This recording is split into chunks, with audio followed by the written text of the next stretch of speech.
The distress signal arrived during breakfast on Mars. 300 million humans paused mid-bite as emergency broadcasts interrupted morning routines with a cold clinical announcement. Civilian transport vessel Meadowlark, carrying 847 souls including 412 children, had been destroyed by Krovin Empire forces near the Helios Junction. No survivors, no warning, no justification beyond a transmitted message claiming the ship violated restricted space. The ship's final transmission was a teacher reading a bedtime story to frightened children as hull breaches tore through their quarters. Across human space, people set down their coffee cups with the kind of careful precision that precedes earthquakes. Parents held their children closer. Veterans stared at walls remembering oaths they hoped never to fulfill. The silence that followed was not grief. It was recognition. Something old and deliberately forgotten was stirring in the collective human consciousness, stretching after a long hibernation. The Krovin expected screaming. They anticipated demands for justice, threats of retaliation, the usual theatrical outrage species displayed when wounded. Instead, they received a response that made their military analysts physically uncomfortable. Earth's official statement consisted of 3 sentences delivered by an elderly woman in a cardigan sitting in what appeared to be someone's kitchen. Her name was Dr. Sarah Chen, age 72, former xenobiologist, current grandmother of 5. "We acknowledge receipt of your message regarding the Meadowlark," she said, hands folded on a wooden table worn smooth by decades of family meals. "We understand your position clearly." She smiled with the warmth of someone about to share a favorite recipe. "We will respond appropriately within standard protocols." The transmission ended with her standing to water a plant on the windowsill, humming softly. No anger, no tears. Just a grandmother tending her garden while the galaxy held its breath. Krovin Intelligence Command replayed the message 47 times, searching for hidden threats or coded warnings. They found nothing except an unsettling authenticity. The woman meant exactly what she said. A junior analyst noted that Dr. Chen's smile never reached her eyes. His supervisor dismissed the observation as irrelevant. The supervisor was wrong. Within hours, human behavior across the galaxy shifted with synchronized subtlety. Merchant vessels began rerouting through longer, seemingly inefficient paths. Human civilians working on alien worlds requested early contract terminations, citing family emergencies. Human students studying at prestigious Krovin academies withdrew mid-semester with polite apologies. Embassies reduced staff to skeleton crews. Tourism to human worlds stopped entirely. One Krovin economist monitoring trade patterns noticed something peculiar. Human ships were not fleeing, they were consolidating. Every vessel, every resource, every person was maize, flowing inward toward human territory like water circling a drain. When he presented his findings, his commanding officer laughed. "They are retreating in fear," the officer declared. The economist did not laugh. He had studied human history. He knew that predators do not retreat. They reposition. The Krovin Empire, confident in their military superiority, issued another broadcast. "Humanity's withdrawal confirms their weakness. The Meadowlark Incident is closed. The Empire expects no further complications." The statement was designed to project dominance. Instead, it echoed into a void of human silence that felt less like absence and more like held breath. On Earth, Dr. Chen appeared again, this time standing in a museum. Behind her, carefully preserved artifacts rested in climate-controlled cases: stone spearheads, bronze swords, muskets, tanks, nuclear warheads, each marked with dates and casualty counts. She walked slowly past displays chronicling 10,000 years of human conflict, her footsteps soft on polished floors. "For 3 centuries we have been peaceful," she said, voice gentle as falling snow.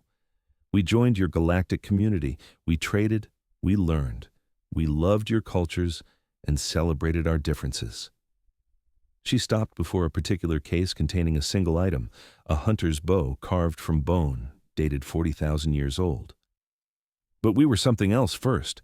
Before we were diplomats and merchants and scientists, we were survivors." Her fingers traced the air above the case without touching. We stopped being that because we chose to, not because we forgot how. The broadcast ended with her walking toward the exit. As the doors closed behind her, the camera lingered on the museum's name, etched in stone above the entrance. Museum of Human Restraint.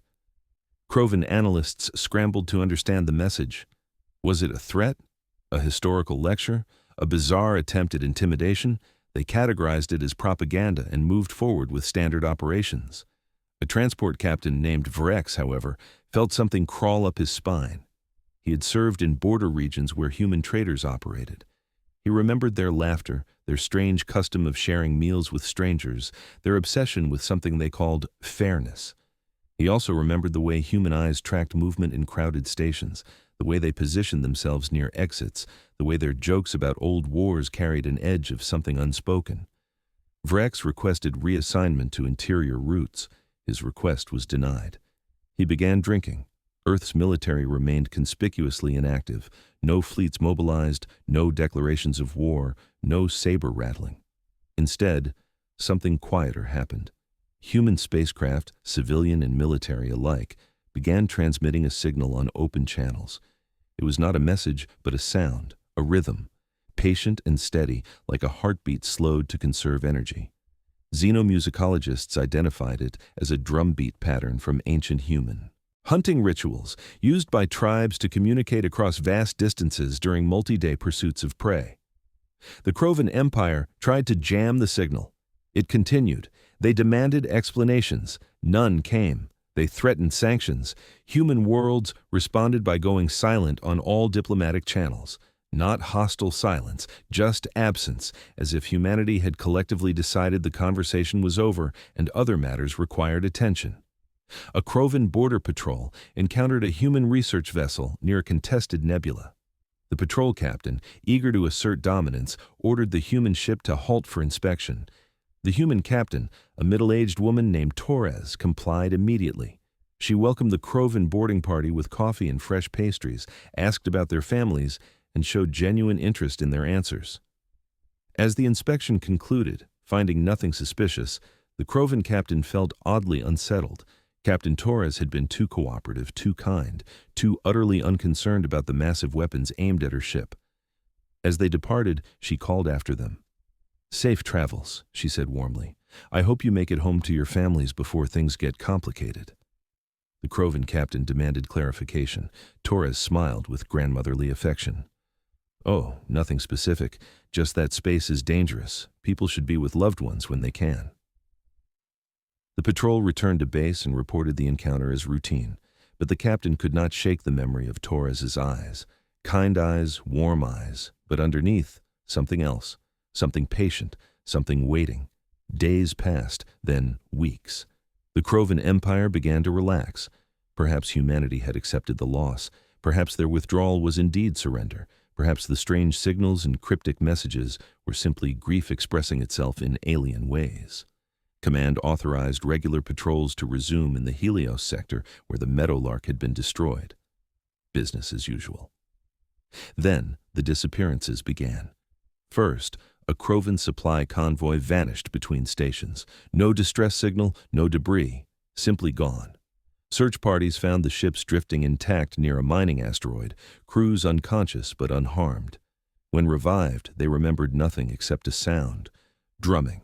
Slow and steady, growing louder until darkness took them. Next, a military outpost on the edge of Krovin space went dark. When reinforcements arrived, they found all personnel asleep in their bunks, weapons neatly stacked, systems powered down. Security footage showed nothing. Timestamps revealed 12 hours missing. As soldiers woke, they reported dreams of being watched, of eyes in the darkness, of breathing they could hear but not locate. More incidents followed. A patrol frigate discovered with its weapon systems carefully disassembled and components arranged in geometric patterns on the deck. A command station found locked from the inside, officers unconscious, their personal logs filled with entries they did not remember writing. All entries said the same thing. They are closer than we thought. The Krovin High Command convened emergency sessions. Analysts presented theories ranging from chemical weapons to psychological warfare to mass hallucination. None explained how humans were bypassing sensors, evading detection, and affecting Krovin personnel without leaving evidence. The incidents shared only one consistency. No one was harmed, but everyone was terrified. An admiral named Korveth proposed a simple test. He ordered deep space sensors recalibrated to detect not ships, but absences, the way hunters find predators by noticing when prey birds stop singing. The results horrified him. The sensors revealed gaps in space traffic patterns, forming a vast, slowly contracting ring around Krovin territory. Not a blockade, something else, something moving with the patience of glaciers and the precision of surgeons. Korveth brought his findings to the War Council.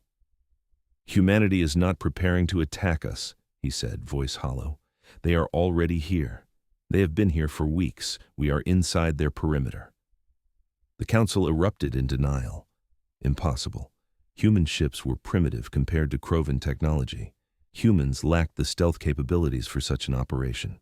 Korveth pulled up star charts highlighting every unexplained incident, every sensor ghost, every temporal anomaly recorded since the Meadowlark's destruction. The pattern was undeniable. Humanity had deployed something into Krovin space, and it was hunting. On Earth, Dr. Chen appeared once more. This time she stood in a forest, surrounded by ancient trees. Dawn light filtered through branches as she knelt beside animal tracks pressed into soft earth. "My grandfather taught me to hunt when I was 7, she said quietly. "Not because we needed food, but because he said I should understand what we came from." She traced the tracks with one finger. "The first rule of hunting is patience. You do not chase prey. You position yourself along their path and wait." She stood, brushing dirt from her hands. "The second rule is certainty. You do not take the shot unless you are sure, not confident, sure." She walked deeper into the woods, camera following. "The third rule is respect. You do not hunt for sport or cruelty. You hunt because the ecosystem requires it, because balance demands it, because something dangerous must be removed." Her voice carried no anger, no satisfaction, only the flat certainty of someone explaining mathematics. "We stopped hunting as a species because we became civilized. We built laws and systems and chose diplomacy over violence." She paused beside a stream, watching water flow over stones worn smooth by millennia. "But when something kills our children, civilization becomes optional. The hunter wakes up, and the hunter is very, very patient." The broadcast ended with her walking back toward the trailhead, leaving only footprints and the sound of water. Krovin. Military analysts finally grasped what they faced. Humanity had not mobilized fleets for a conventional war. They had deployed something else entirely. Small teams, specialists, hunters operating in the spaces between sensors, moving through patrol routes with the comfort of apex predators in familiar territory. The goal was not destruction, but demonstration. A message delivered through fear rather than fire. Intelligence reports compiled a disturbing profile. Human ships were not missing. They were exactly where they needed to be, running dark, engines cold, drifting on calculated trajectories that required no power signature. Human personnel were not hiding. They were waiting in positions chosen weeks in advance, supplied through routes established before the Meadowlark Incident, as if humanity had been preparing for this specific scenario for years. Perhaps they had been. A chilling theory emerged. Humanity had designed this response long ago, filed it away, and hoped never to use it. The Meadowlark's destruction had simply provided the trigger. Everything since had been execution of a plan refined across decades by people who understood violence intimately enough to choose peace, and who chose peace deliberately enough to remember exactly how violence worked. The Krovin Empire attempted to rally. Fleets were repositioned, patrols were doubled, sensor grids were upgraded with the finest technology available, yet the incidents continued with maddening consistency. A battleship's crew woke to find their ammunition stores empty, every round accounted for and stacked in the cargo bay with inventory lists in perfect Krovin script. A listening post discovered all their communications equipment disassembled into component parts, arranged by function, with maintenance manuals helpfully bookmarked to relevant sections. A governor's personal yacht was found adrift with a handwritten note in the cockpit. Your navigation system had a critical flaw. We fixed it. You are welcome. Recommend better security protocols. The psychological impact was devastating. Krovin soldiers began sleeping in shifts, watching each other for signs of the unexplained unconsciousness that preceded each incident. Officers jumped at shadows. Entire crews requested transfers to interior positions far from human space. Morale collapsed not from combat losses, but from the creeping realization that nowhere felt safe. The humans were demonstrating something worse than superior firepower. They were demonstrating access. Admiral Korveth, now leading the crisis response, made a desperate decision. He authorized a task force to jump directly into human territory and demand negotiations at gunpoint. If humanity wanted to play games in the dark, the Krovin would bring overwhelming force into the light. 200 warships, the largest concentrated fleet the Empire could assemble, prepared to make the jump to Earth's doorstep. Dr. Chen appeared on broadcasts again, this time sitting in a small apartment kitchen. She was baking. Flour dusted her hands as she kneaded dough with practiced efficiency. Behind her, a window showed a peaceful suburban street where children played. "I'm making bread," she said conversationally, as if addressing a friend rather than an empire. "My grandmother's recipe. She learned it from her grandmother, who learned it during a famine when food was precious and every meal required effort. She shaped the dough into loaves with gentle pressure. Baking bread teaches patience. You cannot rush fermentation. You cannot force the rise. You work with time, not against it." She placed the loaves in the oven and set a timer. The Krovin fleet currently preparing to jump to Sol system will arrive in approximately 4 hours. The bread will be ready in 3. She washed her hands, dried them on a towel embroidered with flowers. I mention this because timing matters, in baking, in hunting, in choices. The transmission continued as she cleaned her kitchen, ordinary and domestic. When my grandchildren ask why we stopped hunting, I tell them we learned that killing should never be easy. It should cost something. Hesitation, conscience, sleep. She looked directly at the camera. We stopped because we wanted to build something better than a galaxy full of predators. Her expression remained kind, but her next words carried the weight of continental plates shifting. But we never forgot what we were. We just put it away carefully in case we needed it again. She sat down with tea, steam rising from the cup. The fleet heading toward Earth will not be harmed. We do not harm those who can still learn, but they will understand something important before they arrive. She sipped her tea, savoring it. They will understand that we allowed them to get this close, that every sensor they passed, every route they took, every decision they made was observed and permitted. Another sip. They will understand that being allowed to approach is not the same as being able to attack. The timer chimed. Dr. Chen removed perfectly golden loaves from the oven. The broadcast ended with her slicing bread, the knife moving with the precise confidence of someone who had performed this action 10,000 times. Admiral Korveth watched the transmission in his command chamber. He ordered the fleet to proceed. 200 ships jumped simultaneously, emerging in coordinated formation at the edge of Sol system with weapons primed and shields maximized. It was a show of force, designed to cow any opposition into immediate submission. For exactly 7 seconds, it worked perfectly. Then, the sensors registered what waited for them. The human fleet was not scrambling to defensive positions. The human fleet was already there. Had been there. Thousands of vessels arranged in concentric spheres around every approach vector, positioned with geometric precision that suggested they had been waiting in those exact coordinates for weeks. No panicked deployment, no emergency launches, just patient presence, like a spider that had finished spinning its web long before the fly arrived.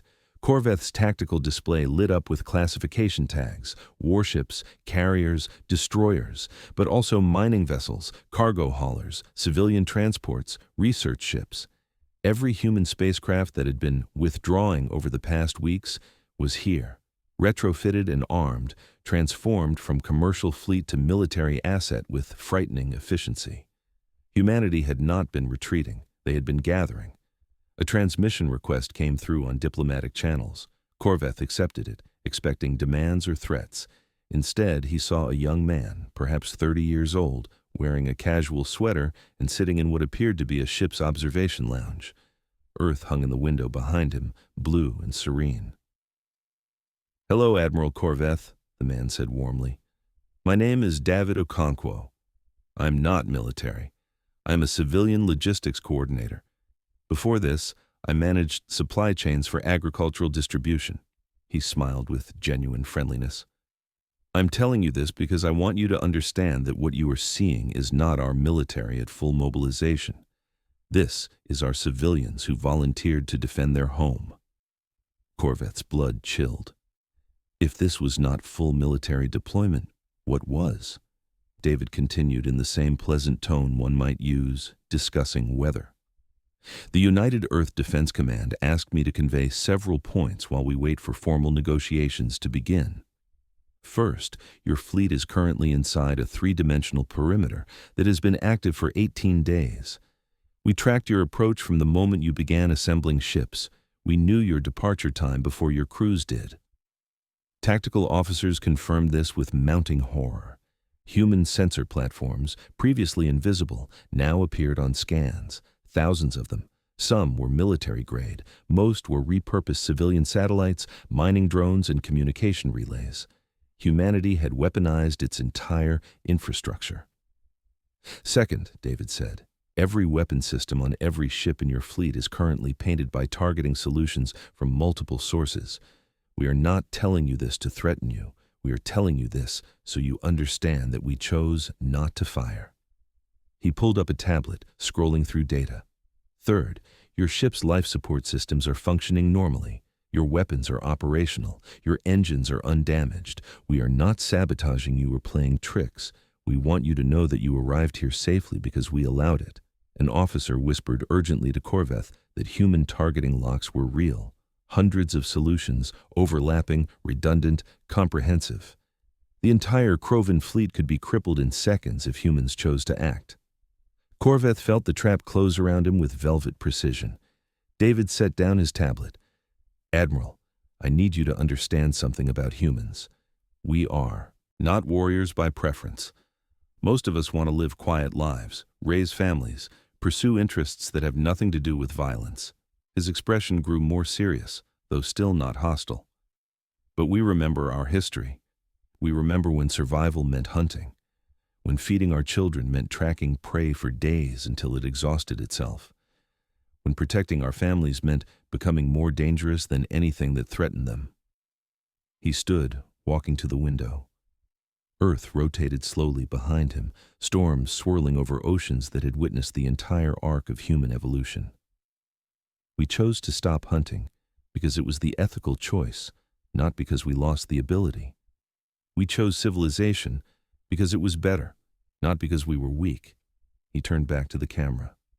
The Meadowlark carried children. Some were on their first trip to Earth. They were excited to see the planet their ancestors came from. Teachers were reading them stories about exploration and discovery.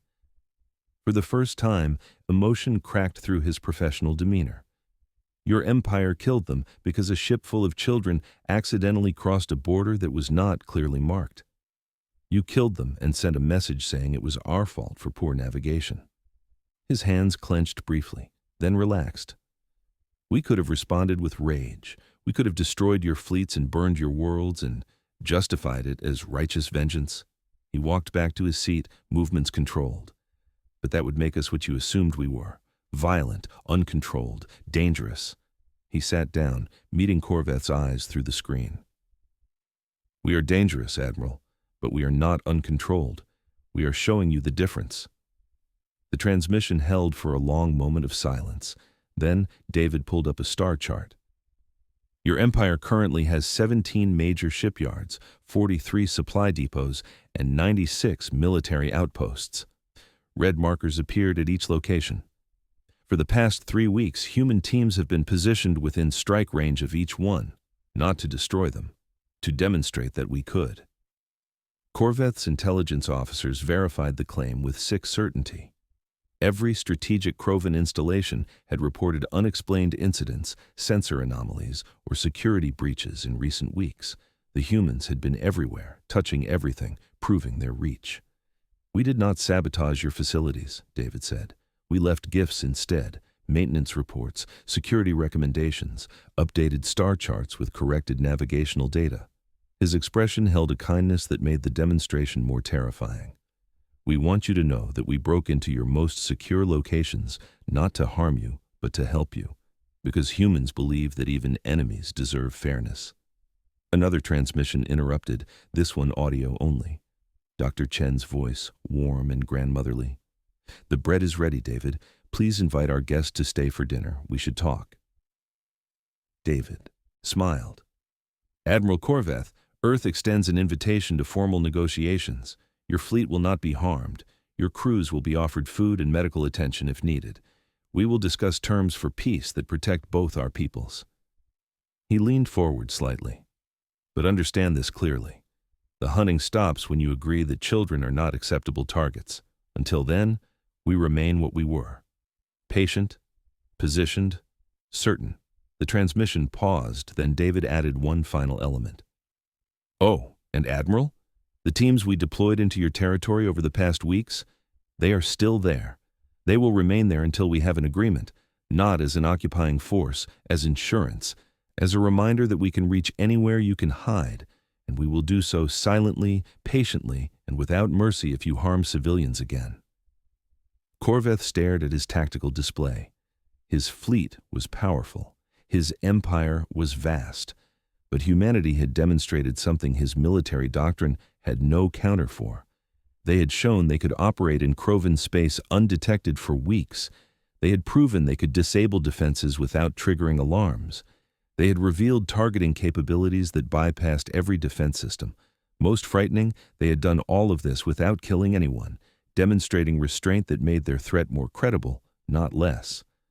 A junior officer voiced what everyone was thinking. "Sir, they are not threatening to attack us. They are showing us they already have. We just did not notice."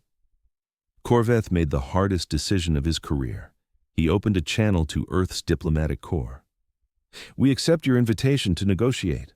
Dr. Chen appeared on screen within minutes, still wearing her apron, flour smudged on one cheek. She had clearly walked directly from her kitchen to the communication terminal. Behind her, Admiral Korveth could see other humans moving through what appeared to be a residential building, carrying dishes and setting a table. It was surreal. The woman orchestrating the most sophisticated military operation in galactic history was hosting it from her home.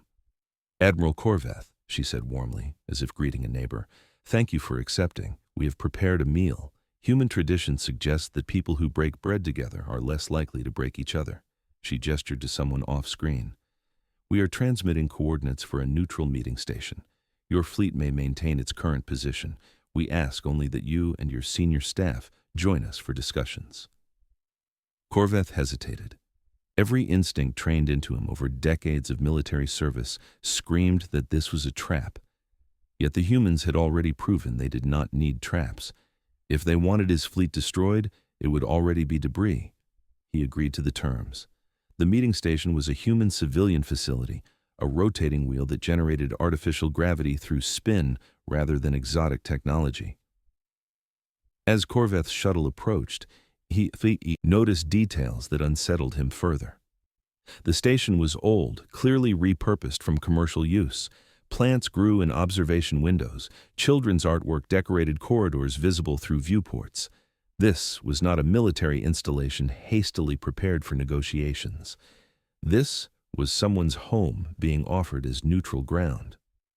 Dr. Chen met him at the airlock personally, along with David Okonkwo and a handful of other humans who introduced themselves with civilian titles: teachers, engineers, a pediatrician, a musician, not a single military uniform among them. Korveth's security detachment tensed, uncertain how to process negotiating surrender with grandmothers and school teachers. "We chose civilian representatives intentionally," Dr. Chen explained, leading them through corridors lined with photographs of human families. "Military minds think in terms of victory and defeat. We want you to understand, this is not about conquest. This is about something simpler and more important." She opened a door to a dining hall where a long table had been set with simple but elegant place settings. Real food, not synthesized rations. Bread still warm from the oven, vegetables that smelled of actual soil, dishes from a dozen human cultures, arranged family-style for sharing. The Krovin delegation stood frozen, unsure whether this was hospitality or psychological warfare. It was both. "Please sit," Dr. Chen said, taking her own seat at the head of the table. "We eat first. Negotiations require clear minds, and clear minds require full stomachs. My grandmother insisted on this rule, and I have found it serves well." Korveth sat warily, his officers following suit. Human servers, all civilians volunteering their time, brought drinks and explained each dish with genuine enthusiasm. A teacher described the cultural significance of rice cultivation. An engineer discussed the chemistry of fermentation in bread making. A child, no older than 8, carefully placed a bowl of fruit at the center of the table and explained that her class had grown the strawberries in the station's greenhouse. The Krovin admiral felt something crack inside his chest. These were not warriors pretending to be civilians. These were civilians who had become warriors out of necessity and who desperately wanted to return to being civilians again. The child's innocent pride in her strawberries, offered to the people whose empire had killed children like her, was more devastating than any weapon demonstration. 412 children died on the Meadowlark, Dr. Chen said quietly once everyone had been served. We learned all their names, their ages, their interests, their dreams. She pulled out a tablet and scrolled through profiles. This is Yuki Tanaka, age 7. She wanted to be a xenobiologist like her mother. This is Marcus Webb, age 12. He was learning to play the violin and had just performed his first recital. She continued through dozens of faces, each one a specific person rather than a statistic. Korveth's senior officers shifted uncomfortably. The Krovin military had filed a report listing the Meadowlark as a destroyed vessel with casualty count noted. They had not considered the casualties as individuals. Humans had. "We remember them because forgetting them would dishonor their deaths," Dr. Chen continued. "But we also remember them because anger without focus is just noise. We needed to channel grief into something purposeful." She set down the tablet. "So we asked ourselves, what would truly honor their memory? Revenge, or ensuring this never happens to anyone else's children?" She looked at each Krovin officer in turn. "We chose both. We demonstrated that harming our children costs more than your empire can afford. And now we will negotiate terms that protect all children, yours and ours, from ever experiencing what the Meadowlark children experienced." David Okonkwo pulled up holographic displays showing the diplomatic framework humans had prepared. It was comprehensive, detailed, clearly developed over weeks by people who understood both law and warfare. The terms were not punitive. They were structural, designed to make future incidents impossible rather than simply punishing past behavior. "First," David explained, "we propose joint civilian transport corridors with shared monitoring. Both our species will have real-time visibility of all civilian movements, no more ambiguous borders, no more accidents. Second, we establish a mutual civilian protection agreement. Any attack on civilian vessels of either species is treated as an attack on both. We defend your children. You defend ours. Third, we create an independent investigation body to review military incidents involving civilians, humans and Krovin, working together to ensure accountability." Korveth listened with growing astonishment. These were not the terms of conquerors. These were the proposals of a species trying desperately to prevent future wars rather than win the current one. The humans were offering partnership, not punishment. "Why?" Korveth asked, voice hoarse. "You have demonstrated overwhelming capability. You could dictate terms. Why offer equality?" Dr. Chen smiled sadly. "Because dictated terms breed resentment, and resentment breeds future conflict. We do not want subjects. We want neighbors." She gestured to the meal laid out before them. "Breaking bread together is a human tradition older than our recorded history. It symbolizes that we choose community over conflict. We are offering you the same choice." A Krovin officer, younger than the others, spoke hesitantly. "The teams you deployed into our territory, the hunters, will they withdraw?" Dr. Chen's expression became carefully neutral. They will remain positioned until our agreement is ratified and implementation begins, not as an occupying force, but as insurance. Trust is earned through action, not words. She softened slightly. However, once terms are active and honored, they will withdraw. And Admiral, they were never there to harm you. They were there to prove we could, so we would never have to. Another officer asked, "How many teams did you deploy?" David answered with a slight smile. "Enough. The specific number is not relevant. What matters is that you now know we can operate in your space undetected. We hope never to demonstrate that capability again." Korveth understood the message. Humans were keeping their methods classified, maintaining their strategic advantage even while extending peace. They were being generous, not foolish. "If we refuse these terms," Korveth asked, needing to know his options. Dr. Chen's warmth faded, not into hostility, but into something colder and infinitely more patient. "Then the hunting continues. We will not attack your military directly. We will not bombard your worlds. We will not become the monsters you assumed we were." She stood, walking to a window that showed her fleet still holding position around Korveth's vessels. "But we will dismantle your capacity for harm piece by piece. Every shipyard will find their construction mysteriously delayed. Every supply line will develop unexplained inefficiencies. Every military installation will discover that their security is not as secure as they believed." She turned back to face him. "We will not destroy your empire, Admiral. We will simply make it impossible for you to threaten anyone else's children, and we will do so with the patience of a species that spent 10,000 years learning how to track prey over entire continents." Her voice dropped to barely above a whisper. "We stopped hunting because we chose civilization, but we never forgot how to starve out prey, how to follow migration patterns, how to wait in the cold until desperation makes targets predictable." The room fell silent except for the gentle hum of the station's rotation. Korveth looked at his officers and saw his own realization reflected in their faces. Humanity was not bluffing. They had demonstrated capabilities that bypassed every Krovin defense. They had revealed patience that outlasted Krovin's strategic planning cycles. They had shown mercy only to prove that cruelty was a choice they could make, but preferred not to. "We accept your terms," Korveth said quietly. "All of them." Dr. Chen's warmth returned immediately, like sunlight after clouds pass. "Wonderful. Then let us eat while the details are formalized. Food tastes better with hope as seasoning." The meal that followed was surreal. Krovin officers, trained in military protocol and strategic deception, found themselves sharing stories with human civilians about children and hobbies and dreams for the future. The teacher explained her curriculum for fostering cross-species understanding.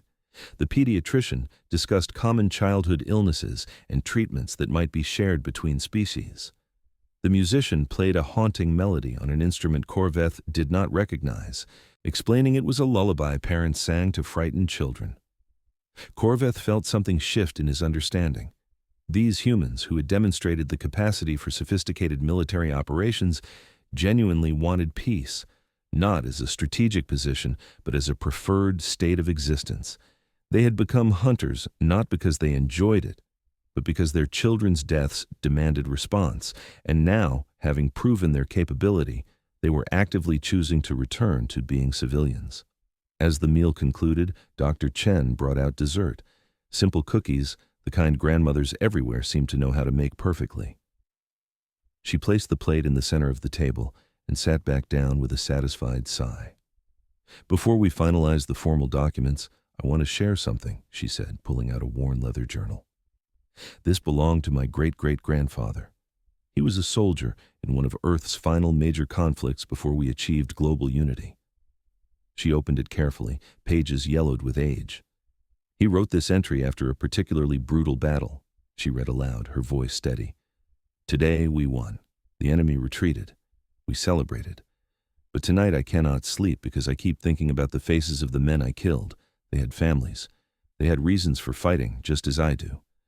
Victory tastes like ashes when you understand that everyone loses in war." She closed the journal gently. "He spent the rest of his life working for peace. He taught his children, who taught their children, who taught me, that the purpose of strength is not to dominate but to protect, and that the highest form of protection is preventing the need for violence in the first place. She looked at Korveth with eyes that had seen too much loss.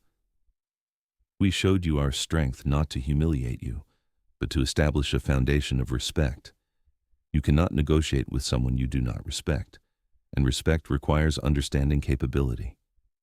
She smiled softly. Now that you know what we can do, we can discuss what we should do together. David pulled up the finalized agreement on holographic displays. It was elegant in its comprehensiveness: mutual defense pacts, shared technology for civilian safety, cultural exchange programs, joint scientific endeavors, economic partnerships structured for mutual benefit rather than exploitation, and threaded through every clause protections for civilians, especially children, elevated to sacred status. There is one additional element, Dr. Chen said, that is not negotiable but also not punitive. She nodded to David, who brought up images of the Meadowlark Memorial being constructed on Earth. A beautiful garden with 847 trees, each one planted in memory of a life lost. At the center, a fountain with water flowing over stone carved with names. We invite the Krovin Empire to contribute to this memorial, Dr. Chen said, not as an admission of guilt, though guilt exists, but as a commitment to remembering humans and Krovin together, maintaining a space that honors the dead and reminds the living why peace matters. She paused, her voice thickening slightly. Your empire's contribution would demonstrate that you understand what was taken, that you value those lives even though they were not your own. Korveth felt the weight of the request. It was brilliant diplomacy wrapped in genuine emotion. Agreeing would be a public acknowledgement of responsibility, but refusing would brand the Krovin as species without conscience, making future relations impossible. More than that, though, Korveth found himself actually wanting to contribute. The faces Dr. Chen had shown, the stories she had shared, had transformed abstract casualties into real people whose absence created real emptiness. We will contribute, he said, and I would like to visit the memorial when it is complete, to see the names, to remember them as you do. Dr. Chen's eyes glistened. That would honor them greatly, Admiral. The formal signing took place in the same dining hall where they had eaten. No grand ceremony, no diplomatic theater, just people putting their names to an agreement they all hoped would last. As Korveth affixed his signature to the final document, he noticed something written in small script at the bottom of the page. A human proverb. The best time to plant a tree was 20 years ago. The second best time is now. My grandfather used to say that, Dr. Chen explained. It means that while we cannot change the past, we can shape the future. The Meadowlark's children are gone. We cannot bring them back, but we can ensure that no other children, human or Krovin or any species, suffer the same fate. As the Krovin delegation prepared to depart, the young girl who had brought the strawberries approached Admiral Korveth shyly. She held out a small potted plant, a seedling barely 6 inches tall. This is for you, she said in carefully practiced Krovin. It is a tree from Earth, cherry tree. They make pretty flowers in spring. She looked up at him with complete sincerity. My teacher said you will help keep children safe. Thank you. Korveth accepted the plant with hands that trembled slightly. He knelt down to the child's eye level. What is your name? Emma, she said. Emma Rodriguez. I'm 8 3/4. Emma Rodriguez, Korveth repeated carefully. I will plant this tree on my homeworld, and I will remember that an 8 3/4-year-old human child trusted me with something she grew herself. I will not betray that trust.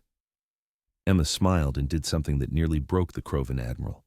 She hugged him, just walked forward and wrapped small arms around him in the spontaneous affection that children give before the world teaches them caution. Korveth stood frozen, this alien child pressed against his armor, and felt the full weight of what his empire had destroyed. Children like this, open, trusting, full of small kindnesses. Dr. Chen watched with satisfaction. This was the moment she had orchestrated, the emotional truth that would carry more weight than any treaty clause. Emma had reminded Korveth and his officers that they were negotiating about real lives, not abstract statistics. As Korveth's shuttle departed, carrying the admiral and his staff back to their fleet, Dr. Chen turned to David. "Begin recall protocols. Bring our hunters home." David nodded and sent encrypted signals across human space. In Krovin territory, in the dark places between stars, in positions nobody would ever disclose, human teams received the message: mission complete. Return home. They had been ghosts in the machine, proving that humanity could reach anywhere if sufficiently motivated. Now they would vanish again, this time back into civilian life, carrying the knowledge of what they had accomplished, but never speaking of it openly. On Earth, in government chambers far from Dr. Chen's kitchen, military analysts compiled reports on the operation's success. They had achieved every objective, demonstrated capability without excessive force, secured diplomatic victory without firing a shot in anger, established humanity as a species that could not be casually threatened. The operation would be studied for generations as a masterclass in strategic patience. But in her kitchen, Dr. Chen simply returned to baking.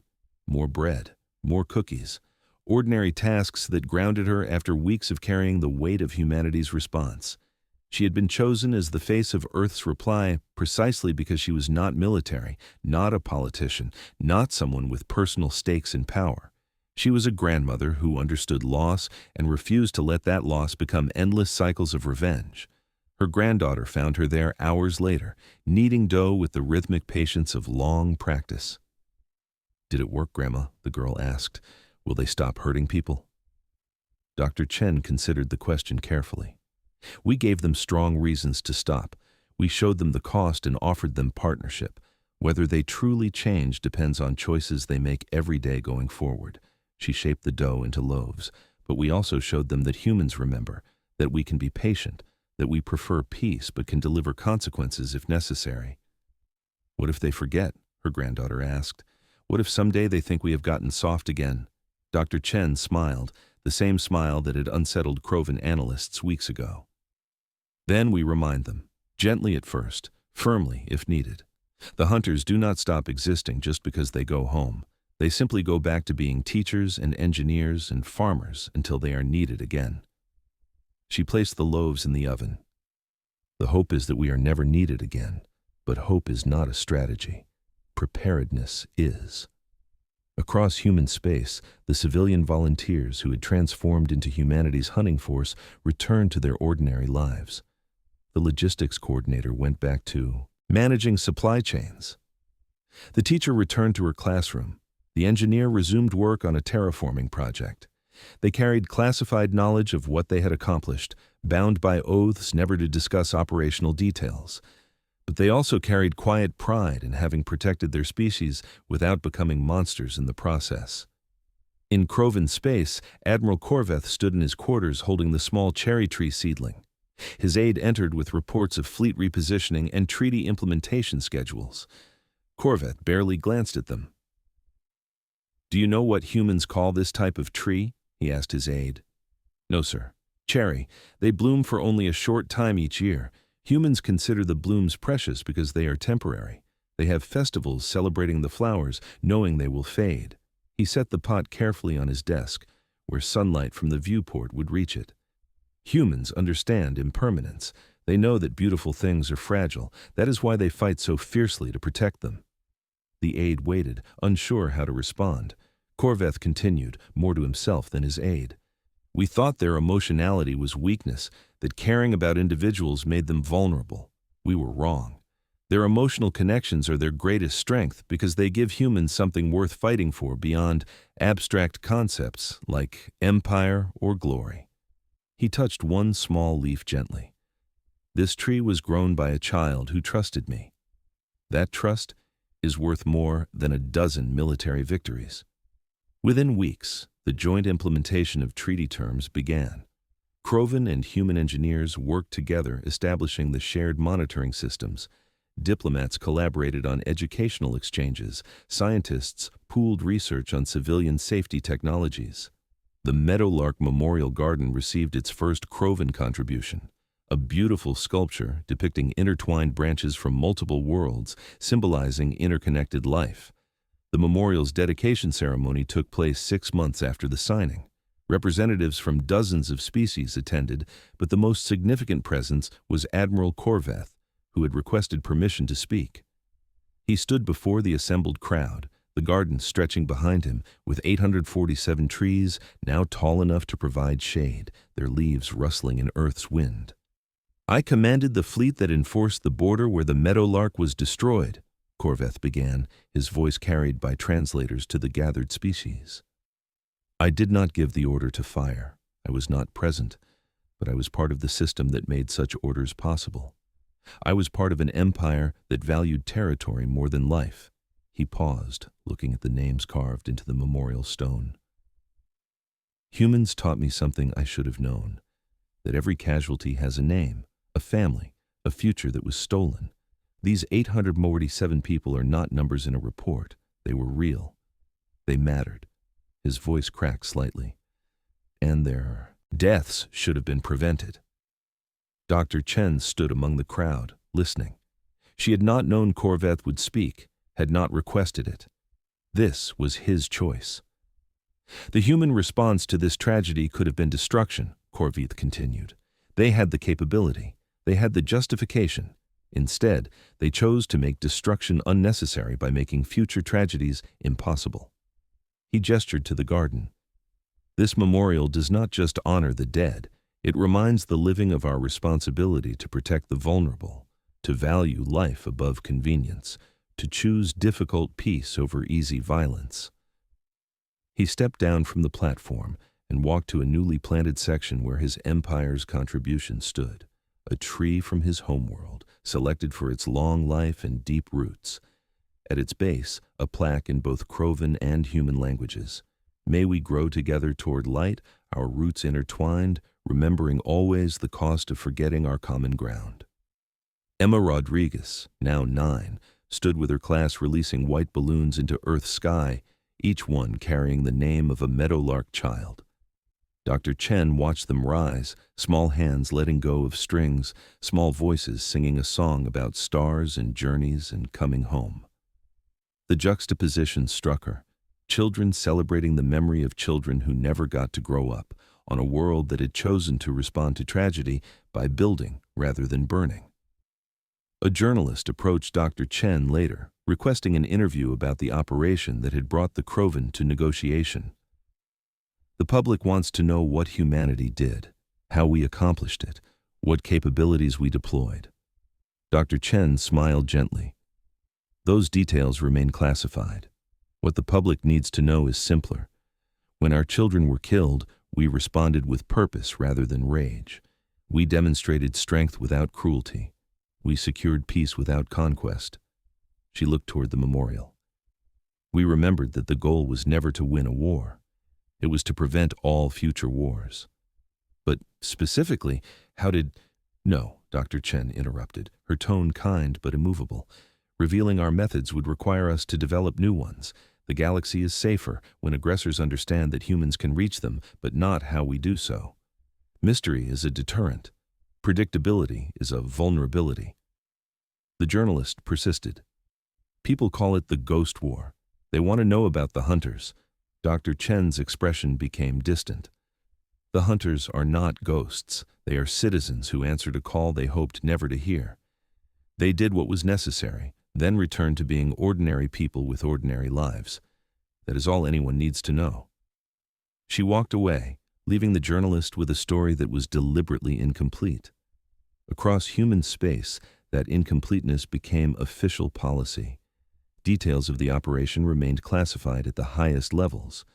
The civilians who had participated signed binding agreements never to discuss their roles. Even military personnel who coordinated the effort were restricted from disclosing methods or capabilities. The effect was strategic. The galaxy knew humanity had deployed something sophisticated into Krovin space. They knew it had operated undetected for weeks. They knew it had demonstrated the ability to bypass advanced defenses. But they did not know specifics, which meant they had to assume humans could do it again, anywhere, anytime. The uncertainty became its own deterrent. 5 years passed. The human-Krovin partnership deepened. Joint patrols protected civilian corridors. Shared research yielded advances in safety technologies. Cultural exchanges brought human children to Krovin worlds and Krovin youth to Earth. Admiral Korveth, now retired, maintained the memorial garden on his homeworld where the cherry tree Emma had given him had grown tall enough to bloom. He held annual remembrance ceremonies, inviting families of both species to gather and commit to peace. Dr. Chen continued her ordinary life, baking bread and tending her garden, occasionally called upon for diplomatic functions, but mostly content to be simply a grandmother. The leather journal she had shared during negotiations found its way into a museum exhibit on human conflict resolution, displayed alongside the friendship bracelet and other artifacts from what historians called the response. The term caught on, not the Ghost War, not the Krovin Incident, simply the response, because it perfectly captured what humanity had done. They had responded, proportionally, effectively, with restraint and purpose. They had demonstrated that power used wisely was more effective than power used wastefully. David Okonkwo returned to logistics coordination, but occasionally lectured at military academies on operational planning. His lessons focused not on tactics, but on objectives. War's easy, he told students. Any species can destroy. The challenge is achieving your goals while preserving the possibility of future cooperation. The Meadowlark children were not avenged by killing Krovin children. They were honored by making sure no children of any species would suffer similarly. The human teams that had deployed into Krovin space became legendary in military circles, though their identities remained protected. Occasionally, someone would notice a quiet civilian with particular skills, or a grandparent who moved with unusual awareness, or a teacher who seemed remarkably calm in crisis situations. Rumors would circulate, but no one confirmed anything. The hunters had returned to their lives and stayed there, becoming myths that protected through mystery rather than individuals vulnerable through exposure. Emma Rodriguez grew up attending the memorial ceremony every year. At 15, she wrote an essay about the cherry tree Admiral Korveth had planted, about how her small gift had become a symbol of trust between species. Her teacher submitted it to an interstellar writing competition. It won. The prize was a trip to Korveth's homeworld to see the tree she had given him a decade earlier. She stood beneath branches now thick with blossoms, an elderly Krovin admiral beside her, both of them looking up at pink petals drifting down like snow. "Do you remember giving this to me?" Korveth asked. "Yes," Emma said. "I was scared. You were so big and had all that armor, but my teacher said you were going to help keep kids safe, so I thought you deserved something pretty." Korveth nodded slowly. "Your gift changed my life more than any battle or promotion ever did. It reminded me what matters. Not territory, not glory. Life, growth, beauty." He picked up a fallen blossom. "These flowers bloom for only 2 weeks each year. Humans taught me to treasure them because they are temporary. Everything precious is temporary. That is why we must protect it." Emma smiled. "My grandma says that's why we stopped hunting, because we finally understood that everything we might kill is precious to someone." "Your grandma is very wise. She makes really good cookies, too." Korveth laughed, a sound that still surprised him even after years of human friendship. The Krovin were not known for laughter. Humans had taught him that as well. On Earth, Dr. Chen received a message from Korveth containing a photo of Emma beneath the cherry tree. She printed it and added it to a collection on her refrigerator. Images of human and Krovin children playing together, of joint research teams making discoveries, of gardens and schools and ordinary life flourishing because two species had chosen cooperation over conflict. Her granddaughter, now 16, found her looking at the photos. "Do you think it will last, Grandma? The peace?" Dr. Chen considered the question with the seriousness it deserved. Peace is not a destination, it is a practice. Every day, both species choose cooperation. Some days that choice is easy. Some days it is hard. The treaty creates structure, but people create peace through 10,000 small decisions. She tapped the photo of Emma and Korveth. "This is peace." A girl and an old soldier standing under a tree, both of them remembering why the tree matters. "But what if someone forgets? What if another empire does something terrible?" Dr. Chen's expression became the one that had once made analysts nervous. Then humans will respond, not with rage, not with cruelty, but with the same patient certainty we showed before. She turned to her granddaughter. We are not warriors by nature. We are builders, teachers, gardeners. But we remember how to hunt when our children are threatened. We remember how to be dangerous when danger is the only language aggressors understand. She pulled out a new loaf of bread from the oven, the smell filling the kitchen. The secret, though, is to make sure everyone knows we remember, that we could, if needed, respond again, that we choose peace not from weakness, but from strength. She began slicing the bread with practiced precision. Fear of consequences prevents many conflicts. Respect for capabilities prevents even more. And trust, earned through consistent action, prevents most of all. Her granddaughter absorbed this. So we are always ready, but hope to never need to be. Exactly.